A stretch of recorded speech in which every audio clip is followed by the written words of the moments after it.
We don't think we need good news. We think we need good advice. We don't need the gospel. We just need 10 ways to have a happy life and 5 ways to reduce stress. Because that's our problem. We don't believe this. And this is why we say, we hear preachers say it all the time. There's a guy down my way, down in Houston, Smiling Joel. Smiling Joel says, sinners don't need to be told they're sinners. They know they're sinners. No, they don't. They don't. They don't. They look at the guy on the news who hacked somebody up and they say, that's a sinner, not me. They don't sin, they make mistakes. You sin, but they don't. They make bad choices. They have bad patches. They have bad habits, but they're not sinners. They're not individuals who pursue their own fleshly desires at the expense of everyone and anything else, unless they can be helped in their fleshly desires. They're not sinners who are under the influence of this world because this world is giving them exactly what they want, which is not God. They're not sinners who are under the influence of the prince of the power of the air because they love the prince of the power of the air. They're just people who sometimes make mistakes. The Bible says that they're children of wrath. And so are we. If you understand that you're a child of wrath, you understand that you don't need good advice. You need good news. Because there is no good news in this. This is all bad. There's no hope whatsoever. I'm dead, and I'm under the influence of this world that opposes God, and the prince of the power of the air who opposes God. And what's worse, my flesh, my body, my mind, they like it and they want it and they don't want God.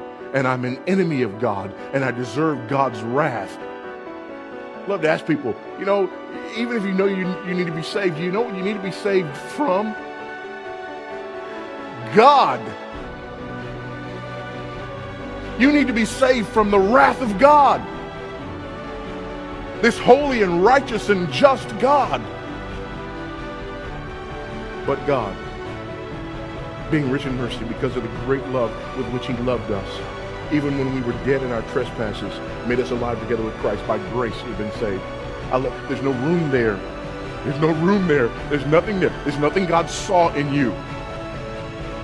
It's just not there. There's nothing in you that rose up above the rest. It's just not there. The answer is, but God. You're dead.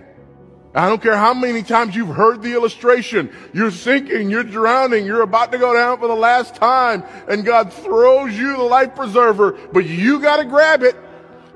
Dead men don't grab. You are not almost dead. You are not nearly dead. You're dead. Which means that the only hope is the grace of God. But watch what happens. You were dead and now you get life. God made us alive together with Christ. You were dead, but now you're alive together with Christ. This is important. This is the doctrine of regeneration. This is God making us alive. This is God making us born again.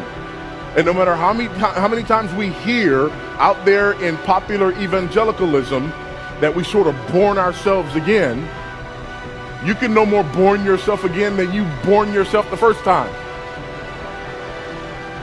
Being born again is an act of God. Being born again is a supernatural act.